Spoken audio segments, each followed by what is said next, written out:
रामनगर से मोहान की उस रात को लोग आज भी याद करते हैं।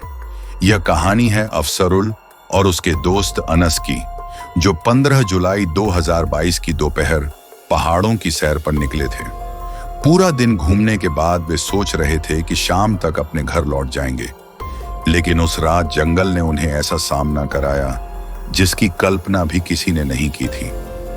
रास्ते में उनकी मोटरसाइकिल पंचर हो गई, बारिश शुरू हो गई और अंधेरा चारों ओर फैल गया। अनस पेट्रोल खत्म होने के डर से बेचैन था, लेकिन अफसरुल ने उसे आश्वस्त किया कि वे आराम से रामनगर तक पहुंच जाएंगे। मोहान चौकी पास आते ही अनस ने हेलमेट लिया ताकि किसी चेकिंग में परेशानी न हो। मोहान तिराहे पर सड़क अचानक एस के आकार में मुड़ती है। इसी मोड़ पर अचानक एक बाघ ने उन पर हमला कर दिया। उसके पंजे की ताकत ने अनस और अफसरुल को सड़क पर गिरा दिया, लेकिन सबसे भयानक दृश्य वह था जब अफसरुल को अपने दोस्त को जबड़ों में दबाए जंगल की ओर घसीटते देखना पड़ा। अनस ने घबराकर कुछ समझने की कोशिश की, लेकिन अंधेरा और बारिश ने हर चीज ढक दी थी। अनस भागते भागते एक ट्रक चालक से टकराया।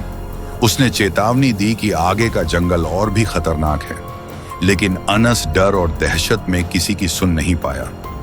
उसने बाइक स्टार्ट की और मोहान चौकी की ओर दौड़ लगा दी। चौकी के स्टाफ ने तुरंत सर्च अभियान शुरू किया, लेकिन अफसरुल का कोई सुराग नहीं मिला। अगली सुबह जंगल में अफसरुल के कुछ कपड़े, बैग और फोन मिले। कुछ दूरी पर उसका दायां हाथ पड़ा था, कलाई से कटकर अलग। यह स्पष्ट था कि यह हमला एक बाघ का नहीं, बल्कि कई बाघों का था। जांच में पता चला कि यह एक बाघिन और उसके 2 वयस्क शावकों की टोली थी। इस इलाके में पहले भी इसी बाघिन और उसके शावकों ने इंसानों पर हमला किया था। वन विभाग ने गश्त बढ़ाई, कैमरा ट्रैप और ड्रोन से निगरानी शुरू की। धीरे धीरे लोग दिन में भी इस सड़क पर निकलने से डरने लगे। दिसंबर 2022 में इस बाघिन और उसके शावकों ने 2 और हमले किए। वन विभाग ने बाघिन को पकड़कर रिसर्च सेंटर भेजा, जहां डीएनए जांच में पुष्टि हुई कि यह इंसानी मांस खा रही थी। उसके 2 शावक T1 और T2 अब वयस्क हो चुके थे।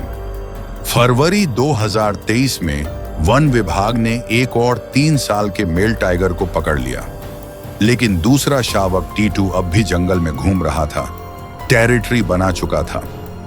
धीरे धीरे जब कई महीनों तक कोई अप्रिय घटना नहीं हुई, तो लोग सामान्य जीवन लौटाने लगे। लेकिन 27 जनवरी 2024 की सुबह मोहान गांव के पास कोसी नदी के पार वही शावक T2 एक व्यक्ति का निवाला बन गया। रामनगर से मोहान तक की यह सड़क अब सिर्फ सफर का रास्ता नहीं, बल्कि डर और सस्पेंस की कहानी बन चुकी थी।